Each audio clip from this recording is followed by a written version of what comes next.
자, 오늘도 우리 주님께서 우리를 또 이렇게 기도의 자리에 불러주셨습니다. 우리 다 같이 찬송가 80장 같이 찬송하시겠습니다. 찬송가 80장입니다. 천지에 있는 이름 중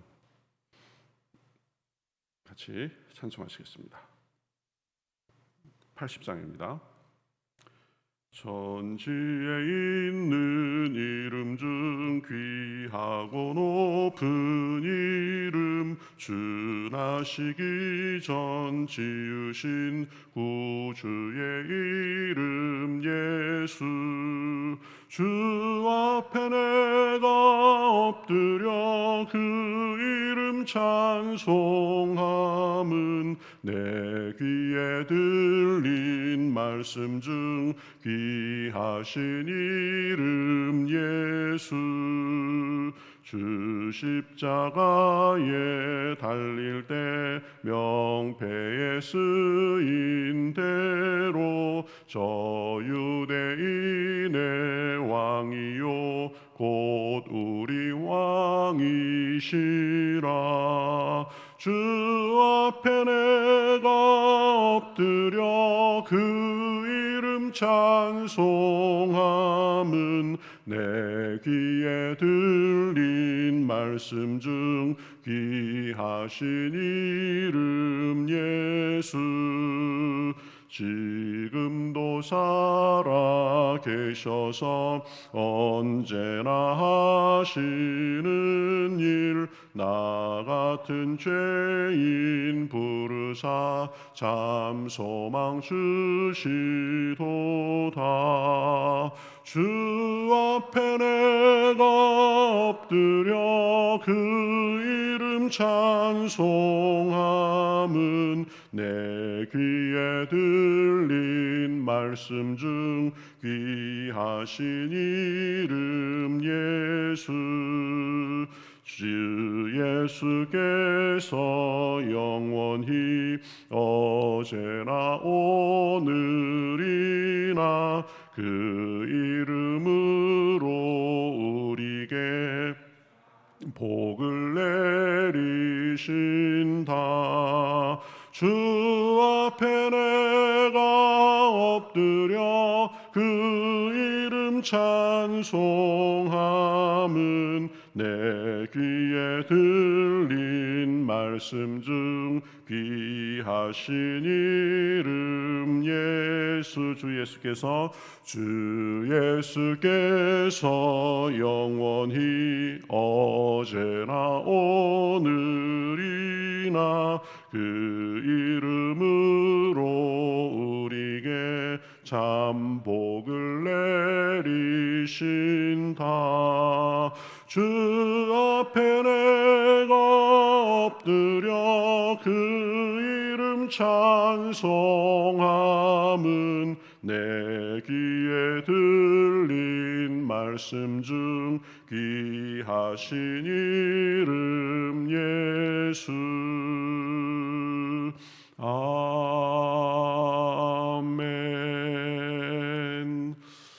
자, 우리 성경 말씀 보겠습니다. 성경 말씀 요한계시록 1장 9절에서 20절까지 보겠습니다. 요한계시록 성경의 맨 마지막 요한계시록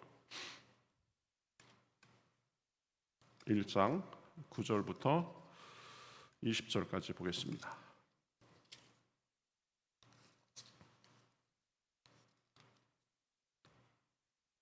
자, 저와 여러분이 한 절씩 교독하겠습니다. 나 요한은 너희 형제여 예수의 환난과 나라와 참음에 동참하는 자라. 하나님의 말씀과 예수를 증언하였으므로 말미암아 반모라 하는 섬에 있었더니 주의 날에 내가 성령에 감동되어 내 뒤에서 나는 나팔 소리 같은 큰 음성을 들으니 이르되 내가 보는 것을 두루마리에 써서 에베소, 서머나, 보가모, 두아디라, 사데, 빌라델비아, 라우디게아 등 7 교회에 보내라 하시기로. 몸을 돌이켜 나에게 말한 음성을 알아보려고 돌이킬 때에 7 금촛대를 보았는데 촛대 사이에 인자 같은 이가 발에 끌리는 옷을 입고 가슴에 금띠를 띠고 그의 머리와 털의 희기가 흰 양털 같고 눈 같으며 그의 눈은 불꽃 같고 그의 발은 불뭇불에 단련한 빛난 주석 같고 그의 음성은 많은 물소리와 같으며 그의 오른손에 7별이 있고 그의 입에서 좌우에 날선 검이 나오고 그 얼굴은 해가 힘있게 비치는 것 같더라. 내가 볼 때에 그의 발 앞에 엎드려져 죽은 자 같이 되매 그가 오른손을 내게 얹고 이르시되 두려워하지 말라. 나는 처음이요 마지막이니 곧 살아있는 자라. 내가 전에 죽었었노라. 볼지어다 이제 세세토록 살아있어 사망과 음부의 열쇠를 가졌느니 그러므로 내가 본 것과 지금 있는 일과 장차 될 일을 기록하라. 내가 본 것은 내 오른손의 7별의 비밀과 또 7급촛대라. 7별은 7교회의 사자요 7촛대는 7교회니라. 아멘. 자, 어제부터 이 요한계시록이 우리 그 새벽기도의 본문으로 당분간 요한계시록을 끝까지 보게 될 것입니다. 자, 오늘 말씀은 이제 요한이 pat모섬에 유배되었을 때 이제 어느 날 성령의 감동이 되어서 자기가 지금 경험한 것을 적는 것이다. 이것을 지금 밝히고 있죠. 이 pat모섬은 에베소에서 남서쪽 90km, 그러니까 지금의 터키 남서부 그쪽 그 해안에 있는 이 에게해에 있는 그 작은 섬입니다. 남북의 길이가 16km, 또 동서로 9km, 그러니까 그렇게 크지 않은 그런 섬인데 이 표면이 거의 다 암석으로 되어 있다고 합니다. 작물 같은 게 거의 되지 않고 이 암석으로 이루어져서 불모지였답니다. 이 로마 제국 시대에는 종교, 정치범을 귀양 보냈던 그런 유배지 역할을 했던 곳이 이 pat모섬입니다. 사도 요한은 이 로마의 그 도미티안 황제가 그 시절에 굉장히 박해가 심했는데 90년대부터 그때 박해 때 잡혀가지고 그곳으로 유배된 것으로 그렇게 알려져 있습니다. 이제 구절에 보면 요한이 편지를 쓰면서 이 자기에 대해서 이 소개하는 것을 볼 수 있습니다. 나 요한은 너희 형제요 예수의 환난과 나라와 참음에 동참하는 자라. 하나님의 말씀과 예수를 증언하였으므로 말미암아 pat모라 하는 섬에 있었더니 지금 내가 누구인가 그리고 내가 왜 이 pat모섬에 왔는가 그 부분을 지금 밝히고 있는 거죠. 자, 요한은 이 편지를 받는 사람들에게 자기에 대해서 소개하면서 두 가지를 지금 강조하고 있는 것을 볼 수 있습니다. 자기가 이 편지를 받는 사람들에게 형제가 된다 이렇게 말을 하고 있죠. 편지를 받는 사람들에게 나는 너희의 형제다 이렇게 지금 표현하는 것은 이 요한이 얼마나 겸손하게 이렇게 보고 있는가를 알 수 있습니다. 요한은 사실은 대사도죠. 보면 예수님의 사랑하시는 그 제자였습니다.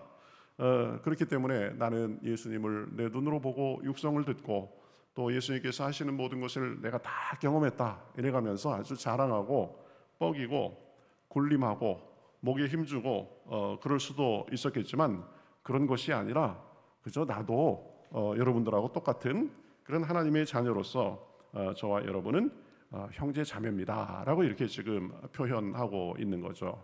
겸손한 것입니다. 그리고 그것을 통해서 알 수 있는 것은 모든 믿는 사람들은 지위 고하를 막론하고 하나님을 한 아버지로 둔 형제 자매다, 영적인 가족이다라는 그런 사실입니다. 그러니까 서로 돌보고 나누고 격려하고 또 약한 부분이 있으면 그 부분을 위해서 기도해주고 덮어주고 같이 성장하고 같이 가는 그런 가족이다라는 것을 우리가 분명히 할 필요가 있습니다. 사실은 한 교회, 평택교회, 다른 교회 이런 구분을 떠나서 하나님의 자녀가 된 예수님을 믿는 모든 사람들은 형제요 자매다. 그 의식을 우리가 분명히 해야 되는 것입니다. 사실은 내 교인, 내 교인, 우리 교회, 남의 교회, 이 구분 자체는 잘못된 것이죠. 사실은 우리가 한 공동체로, 눈에 보이는 공동체로 신앙생활을 하기는 하지만, 그러나 모두가 다 하나님의 형제요 자매다. 형제 자매다라는 개념은 성도다라는 그런 것과 더불어서 모든 직분과 지위, 직제 이런 것을 뛰어넘는 우리의 가장 근본적인 신분이 되는 것입니다. 그래서 요한도 보면 자기가 그래서 자기의 편지를 받는 사람들에게 형제다 이렇게 표현하고 있는 거죠. 그리고 이 형제일 뿐만 아니라 예수의 환난과 나라와 참음에 동참하는 자라고 했습니다. 그러니까 하나님의 나라의 영광과 은혜 그런 것을 누릴 뿐만 아니라 보면은 이 환난과 참음, 인내 이런 거에도 동참하는 자라는 것을 분명히 하고 있죠. 그저 예수님을 믿음으로써 주님께서 주시는 은혜와 기쁨과 축복 이런 것에만 관심이 있는 것이 아니라 내가 믿는 자로서 또 마땅히 치러야 될 대가, 환난도 그리고 참음도 인내도 거기에도 동참하는 자다라는 의식이 있었던 것입니다. 그래서 내가 왜 이곳에 와 있느냐, 예수님을 증언하는 것으로 인해서 내가 유배됐다. 믿는 자로서 예수님은 그리스도시다, 구주이시다라는 것을 전하다가 내가 여기에 왔다. 그렇게 되는 거죠. 우리도 그런 모습이 있어야 되는 것입니다.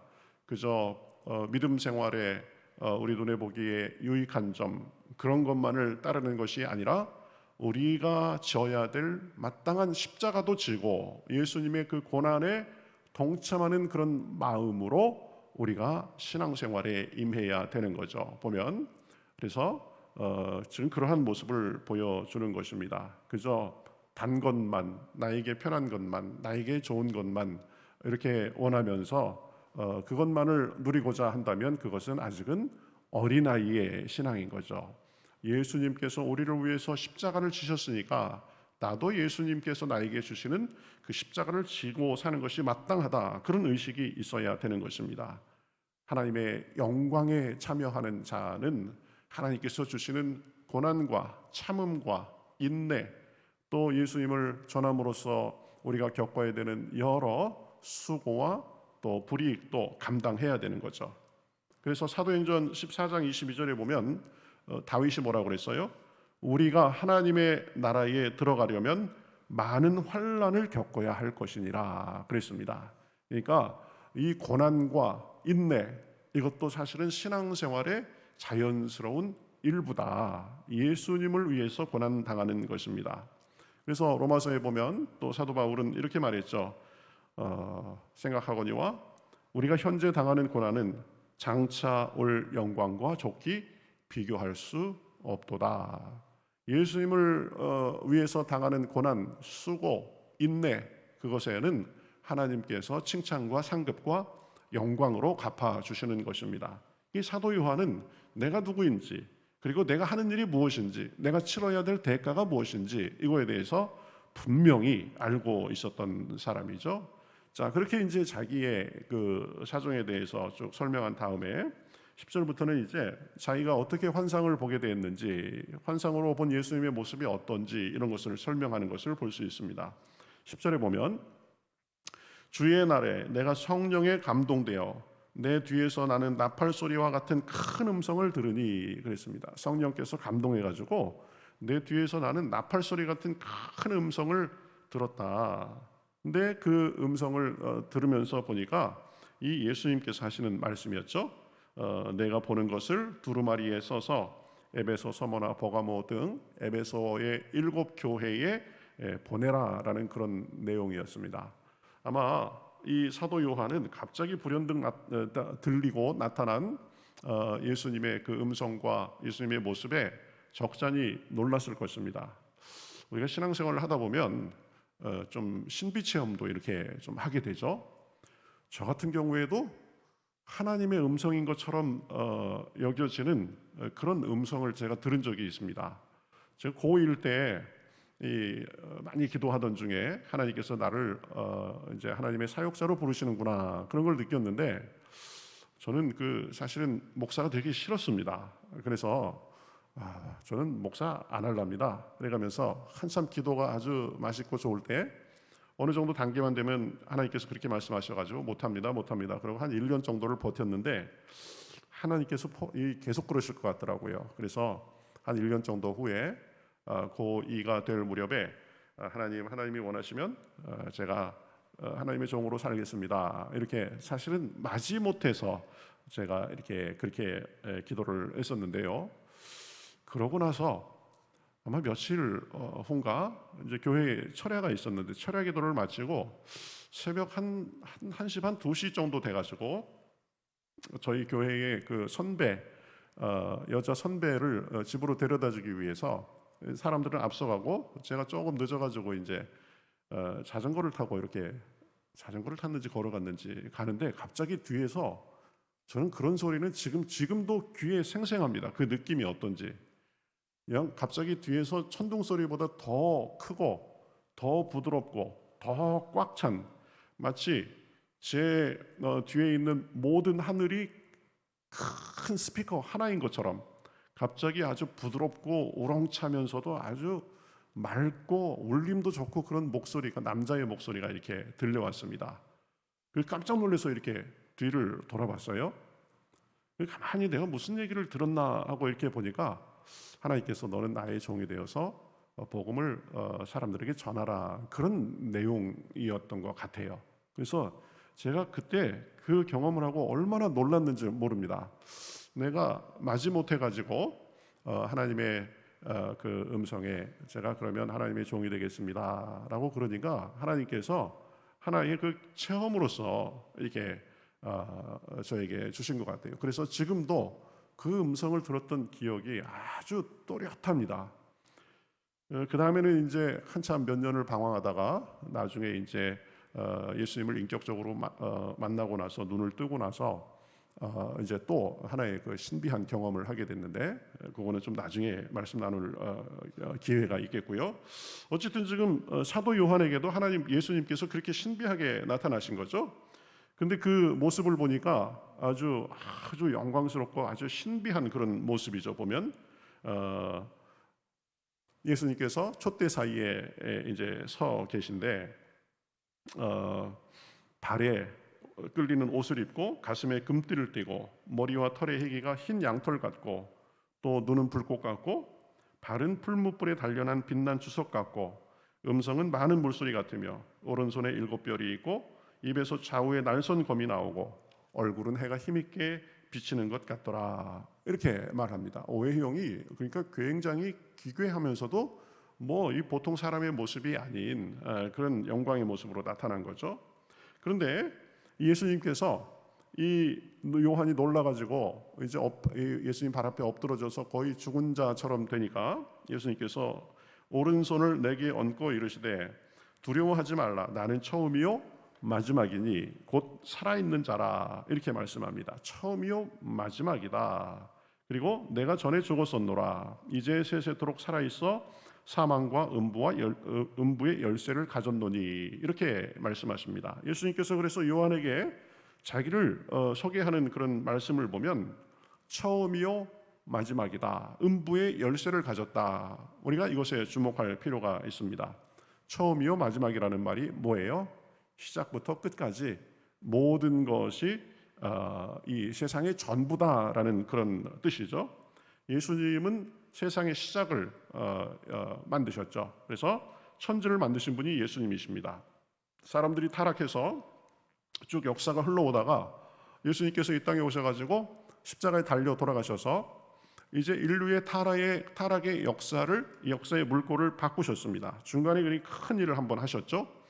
그 다음에 맨 마지막에, 이제 마지막 되면 예수님께서 다시 오셔가지고 이 세상의 역사를 끝내고 이제 새 하늘과 새 땅을 열게 하실 것입니다. 그러니까 처음이요, 중간에 구원의 역사를 이루고 마지막까지 세상 역사를, 모든 것을 주관하시는 분이다라는 것을 우리가 알 수 있습니다. 예수님 안에 이 세상의 역사가 있습니다. 모든 좋은 것이 있습니다. 또 예수님은 우리의 생사 화복을 주관하시는 생사 여탈권이 예수님에게 있습니다. 음부의 열쇠도 갖고 계십니다. 지옥은 마귀의 영역이 아닙니다. 하나님의 주권이 거기에도 미치는 곳입니다. 그래서 열면 닫을 자가 없고 닫으면 열 자가 없다라고 그렇게 말씀하셨죠. 우리가 믿는 예수님은 그저 그런 여러 신 중에 하나가 아니다. 세상을 만드시고 구원의 길을 여시고 또 심판하시고 새 세상을 여실 그런 분이시다라는 거죠. 우리가 믿는 예수님이 온 세상의 주관자이시고 처음이요 마지막인 분을 우리가 섬기고 있는 것입니다. 그분이 역사의 주관자이시고 우리 삶을 주관하시는 분이십니다. 때로는 어려움도 만나고 또 요한처럼 유배되는 것 같은 그런 상황이 있다 할지라도 예수님께서 우리의 삶을 주관하고 계시기 때문에 우리는 그 믿음 안에서 우리의 삶의 걸음을 온전히 걸어갈 수 있는 것입니다. 자, 두 가지 오늘 살펴봤습니다. 사도 요한, 자기는 믿는 사람들과 같이 똑같은 형제다. 모든 믿는 사람들은 하나님의 자녀로서 가족이다. 그리고 믿는 사람으로서 하나님의 나라의 영광뿐 아니라 환난과 참음에 동참하는 사람이다 그랬습니다. 우리도 그래야 된다고 그랬죠. 또 예수님은 처음이요 마지막이 되신다. 우리의 삶과 또 이 세상 역사의 주관자가 되신다라고 했습니다. 모든 것이 주님 안에 있습니다. 주님이 우리의 인생을 이끌어 가시고 마지막 날에 우리에게 상 주실 것입니다. 그것을 바라보시면서 하나님 앞에 겸손하고 또 하나님 안에서 하나 된 그 가족인 모든 분들을 서로 섬기고 또 주님을 섬기고 또 주님의 은혜에 의지하고 주님께서 우리에게 주시는 십자가도 기꺼이 지고 그러는 가운데 하나님께 주시는 은혜가 오늘도 기도할 때 또 오늘 하루에 또 남은 우리의 삶에 풍성하시기를 우리 주님의 이름으로 축복합니다. 우리 같이 기도하겠습니다. 하나님 감사합니다. 참 주님의 일에 열심이었고 하나님의 사랑받은 제자로서 살았던 요한, 주님의 그 인내와 참음, 수고에 동참하다가 유배되어 있었지만 그러나 요한을 그곳에 버려두지 않으시고 영광스러운 모습, 빛나는 얼굴로 나타나셔서 말씀을 주신 것을 우리가 보았습니다. 처음이요 마지막이 되시는 주님, 세상의 주관자가 되신 주님, 요한에게 나타나셨던 주님께서 오늘도 우리에게 나타나셔서 우리의 영적인 눈을 열어주시옵시고 기도할 때에 하나님의 영광을 보게 하시며 우리 삶의 모든 것 속에 하나님의 손길을 깨닫게 하시고 주님을 위해서 우리의 십자가도 감당하는 다짐을 하며 그 속에 주님께서 주시는 놀라운 영광과 은혜를 경험하는 우리의 삶이 될 수 있도록 인도하여 주시옵소서. 삶의 문제를 가지고 씨름하는 주님의 자녀들도 있는 줄 압니다. 하나님 불쌍히 여겨주셔서 그것 위에 계시는 주님을 바라보고 우리를 우리보다 더 사랑하시는 그 주님의 능력을 의지하여서 주여 늘 평안하게 살게 하시고 확신 가운데 살게 하시고 문제를 이기고 살 수 있도록 인도하여 주시옵소서. 감사하며 예수님의 이름으로 기도하옵나이다. 아멘.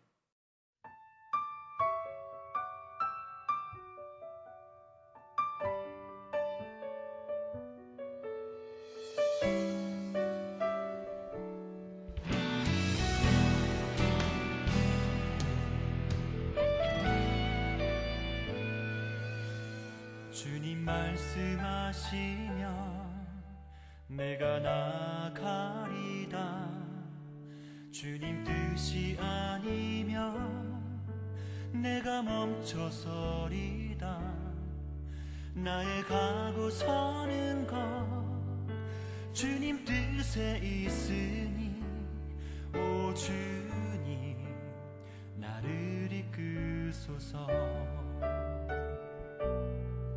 주님 말씀하시면 내가 나가리다.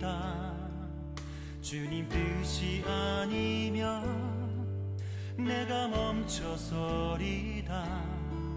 나의 가고 서는 것 주님 뜻에 있으니